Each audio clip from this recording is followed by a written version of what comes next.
Ladies and gentlemen, welcome to the Executive Youth Club. What is executive youth, Sam? Well, if you're between, say, 40 and dead, then you're in it. So kind of like life feels like you're sat outside the headmaster's office waiting to get a detention. It's exactly that. Ah, of course. So this is something that really anybody in Gen X or maybe Geriatric millennials. or a boomer who's young at heart can join in. Absolutely. If you've spent a certain amount of your life on the naughty step, you're welcome here. We are analog warriors in a digital world. And I'm Chairman Sam Fraser. I'm Club Secretary Tom Hepworth. And Tom, what's made you feel your age this week? Well, you know I'm part of a chainsaw collective. Yeah. Yeah, I was sawing some wood with my chainsaw and a new sawhorse, what I was given, which is really lovely. I know what that is. Yeah. That's the thing you balance it on, right? It is, yeah. You put all the logs on there and like you the saw Black through & Decker it. Workmate. Better than that, though. You couldn't use Black & Decker Workmate for that. Oh, no. But I've absolutely did my back in. So I've been literally sounding like Big Rog, losing a fight every time I sit down or stand up or lean forward. Give me the Big Rog impression. Pull that one out of your repertoire. Actually, this is a good point to talk about your obsession with Roger Moore. It's not an obsession. You carefully eared listeners may have already heard Big Rog in action from a few of his excellent James Bond films from the 1970s.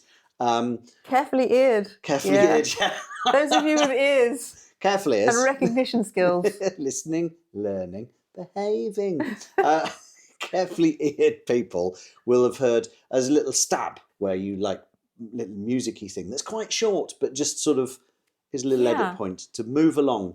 I put together a couple of noises of Roger Moore losing fights. Yeah, just because that's so what my relieved back's to find like. out that's what you were doing.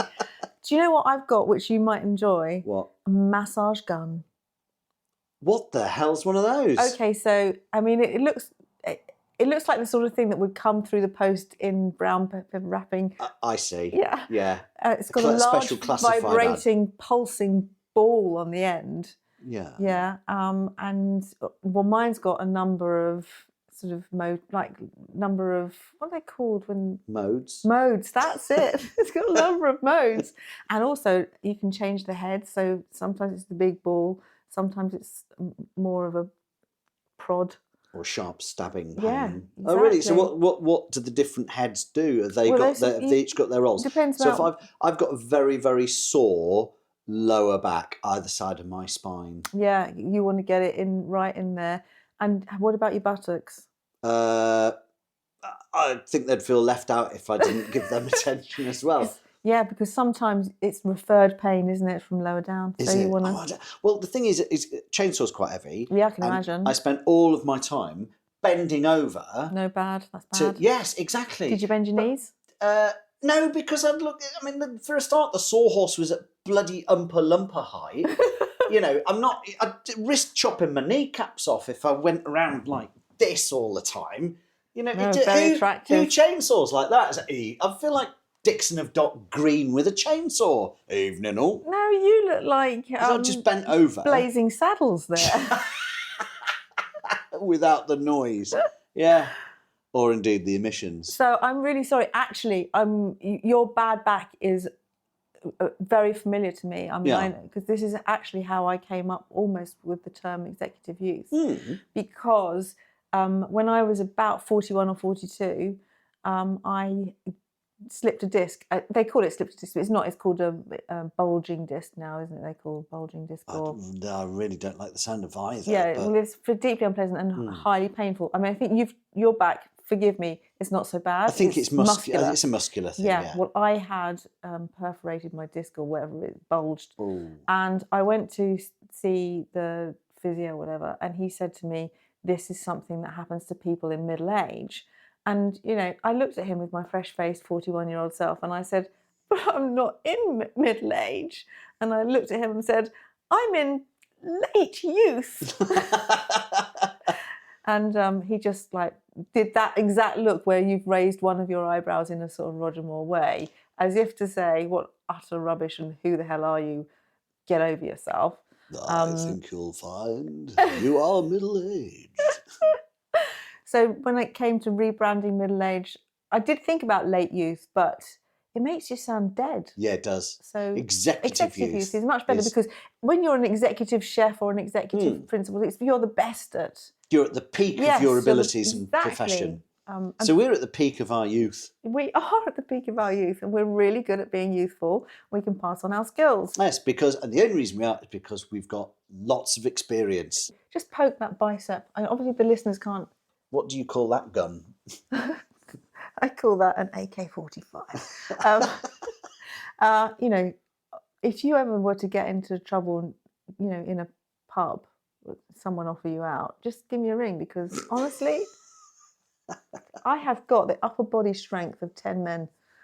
I can knock them out at 100 paces.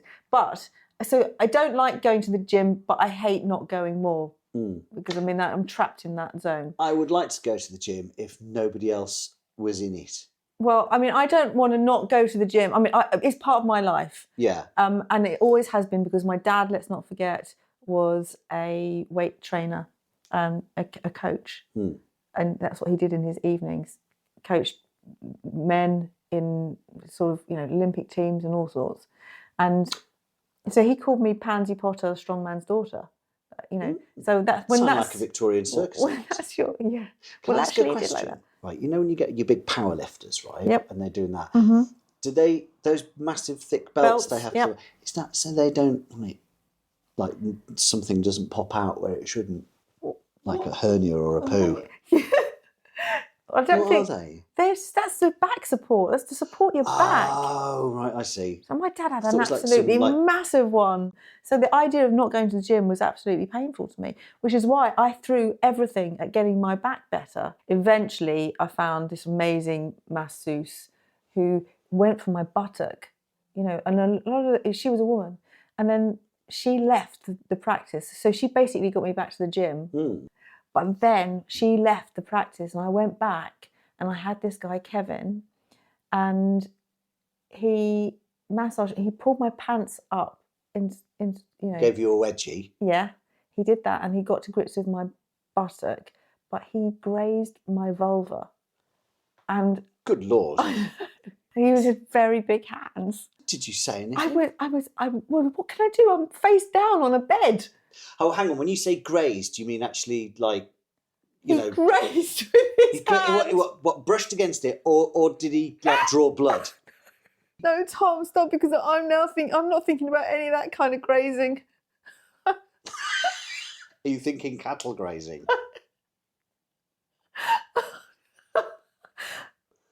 I was lying there and I was rigid. Oh no, that's horrendous. It was terrible because I was thinking, have I actually been sexually assaulted? Was that deliberate? Is he a pervert? And the only way I could find out was by going back to see if it happened again. And it didn't. So I think he just had big hands and he'd pulled my pants up and he was going for and it was a stray digit. Oh, Sam, I'm really sorry to hear that. That's Well, no, it was great because as I said, he got me. That team got me back into the gym. Mm-hmm. And if I ever have a problem with my back, I go for a sports massage, and I'm going to just say that's what I recommend you do. And did you punch his lights out after? He was a big fella. You could have had him with your guns, with old AK-45 there. Honestly, he was about 6'4". He was huge. Bigger they are, the harder they fall. I couldn't reach his jaw if I tried. What's made you feel you're not quite your membership age? Well, I'm going to say I did something this week that I didn't think I would do, which was I keep seeing in my inbox, in my email inbox and in my social media feeds, I have been targeted by collagen suppliers. And where it keeps slope. Oh God, Tom. Bovine or marine? Well, bovine, in fact. So there was one that does bovine and marine, but it's hugely expensive. But they kept coming for me. And what I did, Tom, is I didn't go with the hugely expensive bovine and marine collagen supplier. Mm-hmm. But so I'm now having every celebrity over 45 in existence telling me how good it makes their skin and their hair and their nails and their joints and all of this stuff. And it's quite hard to resist. And I fell. You fell. Is it happening to you as well? Yeah, of course. What are you getting? I'm getting Viagra. A little bit. Not that I need it, obviously. No, genuinely don't. As long as you have plenty of beetroot, you're fine. Is that right? Well, it helps blood flow, doesn't it? Yeah. I didn't know that. Yeah, but yeah. So yeah, a little bit of that. No, it's more How sort much of stuff beetroot like, are you eating? Just not, out of interest. Not that much. Not that much. Enough. Okay. I don't know what even enough is. What would enough be? 17 bulbs a month. Do you get I get somebody, a certain professor who's continually bombarding me with emails about gut microbiomes. And no, I've not clicked on any links like do that. I want to? Do I want to swallow a blue biscuit and find out and track its progress through my digestive system and then find out specifically stuff about Do you have the blue biscuit or the red biscuit? Well, can I just say the Matrix is 27 years old? No, but it's still relevant today as it ever was. I would actually argue it's more relevant because it seems to have been taken up and turned into a lifestyle choice and a worldview. And it was just a film. I did actually make some multicoloured biscuits once. Did you? Yeah, some Did shortbread. Did you track their progress through your digestive tract? Well, it was absolutely it scared the life out of me. I made some very orange biscuits and some very green biscuits. And the green biscuits dyed your tongue green for about 4 days, which was difficult. But the orange ones, thought no more of it until I went to the loo and had completely forgotten that I'd eaten them. In the same way that if you eat lots of beetroot, you look down and you go, oh my Lord, what's going on here? Straight through the ambulance. Yeah. Well, not quite, no. Then I realised that it was probably vast amounts of E110 food colouring. Yeah. My friend, when she was pregnant, ate a lot of beetroot because she got a craving. And then she, as you said, she went to the loo. God, oh my God, there's something wrong. And she did actually turn up at A&E and they had to, she was terrified, absolutely terrified. And they worked out that it was beetroot. Your blood flow is excellent. Taking up NHS time, you've eaten too much beetroot. But obviously no problems with her erection. Speaking of eating things, did you have the rest of that absinthe marzipan? Not all in one go. But did you try it? Yes, did you finish it off? Yeah, and my tongue was numb for weeks. It was something else. It's good, wasn't it? Yeah, it was quite bitter though, I'm going to say. Yeah, I think absinthe is. I don't think it's an enjoyable drink. The closest I'm going to get to a 19th century drug experience, I think. Yeah, I don't think you can get laudanum in boots anymore. No, I understand not. Tom, we should move on and talk about our Jumble Box for this week. Have you got something to put in it? I have. And I think you'll remember I sent you this the other day. It's from the brilliant Peter Kay car share. Oh, yeah. Oh, that's so good. Sian Gibson and Peter Kay as John and Kaylee. And in the back is Reece Shearsmith. We need to put this in the notes. But I just wanted to give you a little bit of joy. And I think if anybody plays this particular clip of Reece Shearsmith trying to get through Hotstepper. And anyway, I just wanted to share that with you. Did you watch that series? Yeah. Oh, I loved it. It was brilliant. It genuinely was one of the most lovely, hilarious things that I've seen in a long while. But that scene in particular was super. How does it go again? He ends up sort of singing, "My lyrical mudflaps turn." Oh dear, I can't. I do it because he's just too funny. And the one thing is, I actually can't hear that song now without thinking of Reece Shearsmith. It's like a Mondrian, isn't it? Yes. Yeah. Oh. No, it's not Lady Mondegreen. It's a Mondegreen. Oh, Mondrian? Mondrian. Yeah. I think you're quite an artist. Yeah. Oh my God, that's such a middle class mistake to make. Oh, bloody hell, I'll never live that down. Mondegreen. Mondegreens. From the phrase Lady Mondegreen. laid him on the green. Oh, not Lady. Not Lady Mondegreen. Mondegreen, but that's what people heard. Ah. Yeah, Mondegreen. Oh, I never knew where that came from. Oh, God, isn't it great? Every day's a school day. Brilliant. Well, I only recently learned that Madonna wasn't singing Bill Oddie, Bill Oddie, put your hands all over my body. What? Bill Oddie, Bill Oddie? Erotic. Oh! I think it's Bill Oddie. Oh, my God. The idea of replacing erotic with Bill Oddie. God, you'd need a hell of a lot of beetroot to get past that.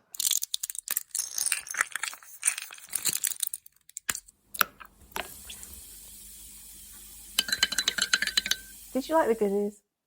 Yeah, but not as much as some... Goody, yum, yum. I watched them a bit as a kid, while waiting for Metal Mickey to come on, or the A-Team or whatever, and they were okay. 3, 2, 1, Ted Rogers. Just 3, 2, 1, Ted Rogers, yeah. Dusty bin. That was the crappiest prize ever in showbiz, wasn't it? It was, but one of those people who won Dusty bin must be laughing now. They're probably worth a fortune. No, I genuinely don't think they are. You look at the workmanship. It's like low-grade ceramics from the early 80s, mass-produced. There'll be a big there'll be some storeroom somewhere up at Central TV or something. You were going to say repository then. I was going to say repository. I like repository. Yeah, no, I think if you've got a good vocabulary, use it. There'll be some repository full of dusty bins, and blankety-blank checkbook and pens. But people did have those kind of bins, didn't they? Did you have a bin that looked like that? Bin? Yeah, because when do you ever see those kind of bins now? Well, you don't, because wheelies came in. But back in the day, you wouldn't really put much in your bin other than maybe ashes and food waste. Yeah. But the ash soaked up the food waste and then lingered in the bottom forevermore. Yeah. We never used to have that obsession with rubbish. Can you imagine when you could just throw anything into the same bin? I watched a documentary years ago called The Secret Life of Rubbish, and didn't realise that the most environmentally unfriendly... I'm going down a rabbit hole. I love this. But the most environmentally unfriendly ever bin lorry was from like the early 70s, and it had a big masher on it. Yeah, so you basically put anything in it. Old sofa, nuclear waste. Cousin you didn't like. Cousin you didn't want. Dusty, 400 dusty bin ceramic gonks. And it would just go, nom, nom, nom, nom, nom. And just then they'd just drive to the tip and out it would go in a big grey paste into a hole. Slark. Yeah, slark. Well, slark's green. It'd be grey slark. Yeah, well, grey slark. Grey slark. Who was she? But Grace Slark, she was a film star. B movies, 1940s. But didn't they start? Probably C movies. Emitting noxious fumes. Yeah. They quite, because everything was in it. It was kind of primordial soup underneath rubbish tip, and then you had methane leaks, and people thought they were hallucinating, but they were will-o'-the-wisps, and not Kenneth Williams either. They were little sort of clouds of gas that would catch fire and then disappear and lead unwary travellers to a dark and sticky end. Oh my God. In Grey Slark. Have you thought of... In Scunthorpe Tip. Reading audiobooks? No. I wish you would, because you were transporting me there. I mean, it was Once absolutely 1977 all over again. But yeah, those bin lorries, they stopped being used by the late 80s. And then people were told to separate rubbish, and then people got a bit more wise to what they were doing. Are you good at recycling? Is it a skill? Well, it's just putting things in different places, isn't it? I actually mop up behind my husband, because he will put things in the... Or, he won't bother. He just won't bother, or he won't rinse out a dog food can. I can't bear it, because now I've got so much guilt around it. Really? You do get a lot of guilt, don't you, Sam? Darling, I was Catholic. I know. God. You can split up with Jesus, but he calls, he writes, he sends you unsolicited marketing emails. Not just the unsolicited, he sends people round to get me, knocking on the front door and everything. You don't need to let them in or listen to them. I feel it's impolite to say no. Do you know what? Once, right, and I probably shouldn't admit this because this is a top technique to get rid of people who do that sort of thing. Opened the door, clocked exactly who it was, and started speaking in tongues. So, Praise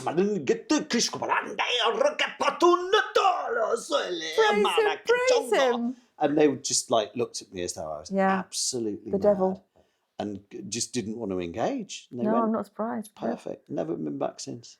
You're going to put something in the jumble box? No. No, jumble box. I've my jumble box thing was last week. Oh, okay. With the manual. You haven't got any tat for us? No, I don't think I have. Although I've got a notes and corrections for you. Oh, okay. Yeah, you know, we were discussing a while ago about the letter Z and when it came into existence. I found out. Go on. Apparently, it came into existence 1500 BC, around then. 1500 BC? Yeah. What, before Christ? Yeah. 1500 yeah. BC. So, like, 1500 years before, like, Christ. Common era or whatever it is. Whatever. Yeah, yeah. Whatever we call it. How long have we been calling it Common Era, by the way? What's the Common Era? Now? So yeah, BCE. Is AD. that what? Anyway, it was on the Sinai Peninsula, but then I think it took a little while to like get out there. And some people have like taken it to the hearts more than others. Like the Vikings never bothered with it at all, did they? Well, so But Jay-Z loved it. I was in a thing recently where they were showing some children the rune alphabet. Do you know the rune alphabet? Not intimately, but I'm aware of it. So they were trying to get the kids to spell their names, but there were a number of letters missing. So, and the kids were getting, a little bit cross because when you're 8 and like maybe it's the Z. Yeah, Zane is going to have problems. It's going to struggle, absolutely, and the Zax. So I realised there were a number of alphabets with which I was not familiar that don't have equivalent letters. So it's not just a problem for whatever it was we were talking about when. What were we talking about when the Z was missing? I can't remember. No, I think it was when Z replaced S. Oh yes. Because you said they were interchangeable. Did I? I don't know. That was confident of me. I don't know, but I looked into it and thought, aha. So Z, it wasn't invented; it came into being, but took a long while to get out there. So I am now thinking that BCE, before Common Era, is BC because that was before Christ, wasn't it? I don't know when that became a thing. I think that was like, I don't know. Have I just got a Catholic taste on? Because AD is Anno Domini, isn't it? In the year of our Lord, 1700 and whatever. Yeah, back in the day. BC March was the 31st. definitely 1972. No, 1764. Oh, okay. I can't. What is the day this time? Back in the day. Depends which day we're talking about. So. Back in the day when BCE came into being. Yeah. Was. Well, okay, so I don't know when that was, and I want you to look into that next. Oh God, no, please. Yeah, because that's really boring homework, miss. No, I know, but it will really help us because if we ever stray into this territory again, we will never stray into this territory again. 100%. Can we close the door on BCE? Yeah.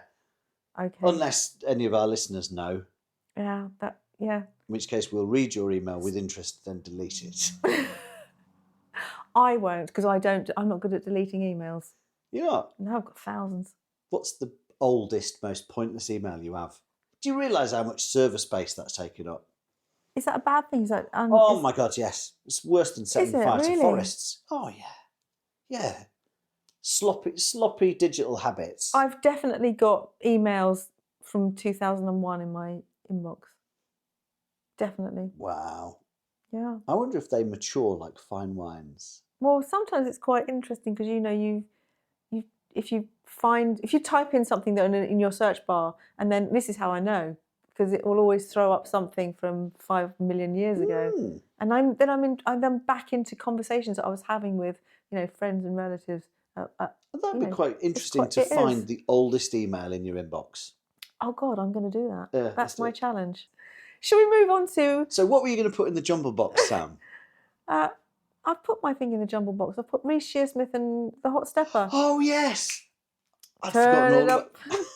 Do you know what? Lyrical dance flap. Speaking of lyrical dance flaps, do you? I don't know who started it. I think it might have been maybe someone like Greg James, but people are shouting Shabba. Shabba. Shabba. I still do that at work. Oh, just God, when in a quiet moment, just to go, Shabba. It's also like, come on, come on. And the thing is, that was a crap song, but it will live on forevermore because it's funny. Yeah, absolutely. There's a few like that. I was thinking about, do you remember there was Shaka Khan, Shaka Khan, Shaka Khan. Shaka Khan, let me rock you, Shaka Khan. That's all I want to do.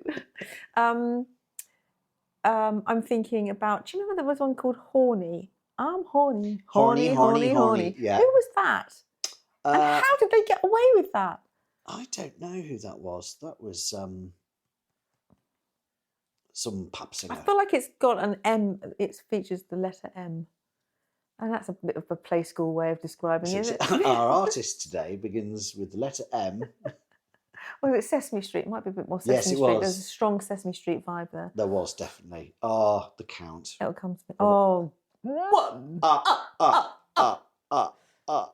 Is he still going, do you reckon, somewhere? Oh, yeah. Well, he's a vampire. Oh, he's yeah, immortal. Of course. I forget. He's probably not doing kids' TV anymore. He's probably got his own YouTube channel. Yeah. Or he's being defanged. No, you wouldn't do that unless they got rotten. Oh, fangs for the memory. Oh, I can't help myself. You can't help yourself. Although, what would happen if a vampire got tooth decay? You know, a vampire with a sweet tooth. It's like, you know, because they need blood. He's only got the two. He's only got the 2 teeth. But no, he'd have other teeth. But if your fangs I don't remember him having any more teeth. How would you get blood? You'd have to like hang around butchers. Oh God. Oh no, that's not nice. So you'd like lowest low grade vampire, or like an unfortunate vampire who maybe got into a fight and had his fangs knocked out, or her fangs knocked out, or got tooth decay, or got them blunt. I mean, they wouldn't even need to lose your fangs to be really struggling as a vampire. What do you mean? Particularly resistant flapjack. Yeah, takes the edge off them. Just like little chip to your fang, weakens it. Next time you're chowing down on, some 18th century lady's neck. Yeah, Oops. maiden. Yeah, particularly if it was, a roughneck. Oh, would it be? Oh no, Don't know. I mean, I would always go for somebody with like a very exposed neck. Be easier. Yeah. If I was a vampire. This is why I'm wearing scarves these days. I'm actually wearing scarves because I'm getting to that age where I'm starting to get slightly nervous about my neck. I thought you were going to say vampires.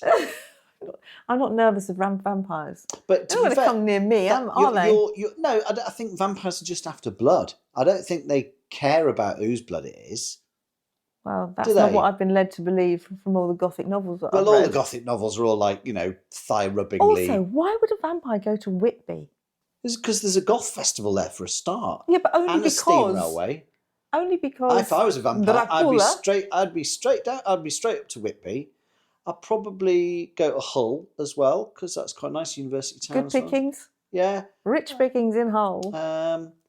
Where's somewhere that has a lot of neck? Brass neck. Leeds. Liverpool.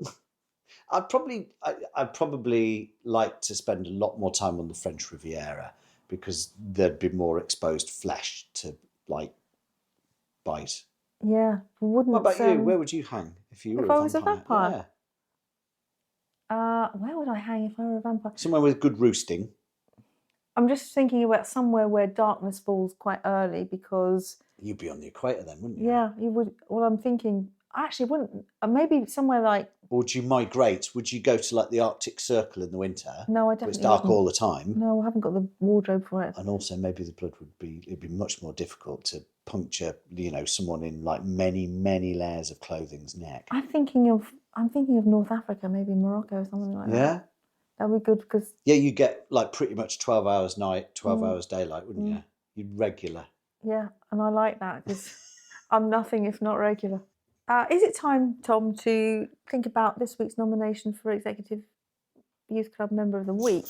I think that would be a jolly good idea. Have you got anybody in mind, particularly, Sam? Well, I wanted to bring David Attenborough to the party because obviously he's a national treasure, reached his 100th birthday recently, and, there's been so many tributes I like the tribute from Lego. You know, they used to be for 4 to 99 plus. They've made it 4 to 100 plus in honour of David Attenborough, and I think that's just lovely. I mean, who wouldn't want Lego to make some kind of tribute? I don't think they've got any bricks. You know, maybe there's going to be a Lego gorilla, Lego whale selection of Lego penguins. A little diorama. Yes. Yeah. But yeah, what do you think, David Attenborough? Well, I'm going to be controversial here. I watched a bit of the concert at the Royal Albert Hall in his honour, and while I think he is undoubtedly a national treasure, top bloke, general, you know, fantastic kind of guy, an amazing TV presenter and naturalist, in the concert, right at the end, they played, you know, Louis Armstrong's What a Wonderful World. Great song. But David Attenborough was like talking the lines in it, and it was just... What, like Rex Harrison in My Fair Lady? It was just sort of like, I see trees I've of green. grown accustomed to her face. Yeah. Was it? And it's just like, no, man, commit, sing the song just like Louis Armstrong, or sing it in your own style, but this sort of... Find your style. He didn't commit. And it's awful. He's a brilliant bloke, but he was, I see trees of green, red roses too. And it was just like, no, it gave me, it did give me the ick, I'm afraid to say. It gave you the what? Ick. The what? The ick. Tom, I love that you're importing new language to our executive youth vocabulary. The ick. Yeah. It gave you the ick? It did a bit. Oh, God. It did a bit. So and I think on that basis... I'm just going to have to veto. Oh, do you know what it reminded me of? What? It reminded me of Rex William... Harrison in My Fair Lady. Bloody Rex Harrison. It reminded me of William Shatner doing Lucy in the Sky with Diamonds. I haven't heard that. Oh, God. You need to hear it. It is... Out of this world? Yeah. A bit like William Shatner. Yeah. Oh, my... I can't really describe it. I think really we just have to put a link and let people come to their own conclusions. Okay. It's genius, but absolutely awful. And David Attenborough wasn't quite... I mean, he's a genius in many good ways. Lucy in the Sky. Picture yourself on a train in a station. Have you thought about doing audiobooks? I don't think anyone would. I wouldn't have the patience. Oh, I could listen to that all day long. I'd start riffing. I'd go off script. But no, I would obviously open to offers. Okay, so that's going to be in the links. And what we're going to do, we're going to say application pending? Yeah. I think this needs... I can't believe that we're saying this, but okay. David Attenborough, application pending. Controversial, but strong reasons. If he comes back having recorded a decent cover version of any other song, he's in. That's David's homework. You're so hard. Harsh but fair. I think it's the Beetroot. And if you've got a nomination for the Executive Youth Club Member of the Week, do get in touch. It's easy to email executiveyouthclub@gmail.com or on X @Executive Youth Club or Instagram Executive Youth Club. And don't forget, you can share your Executive Youth moments too. Anyway, that's all from us. Oh, and the dog for this week. Keep up with the Beetroot. Stay mobile.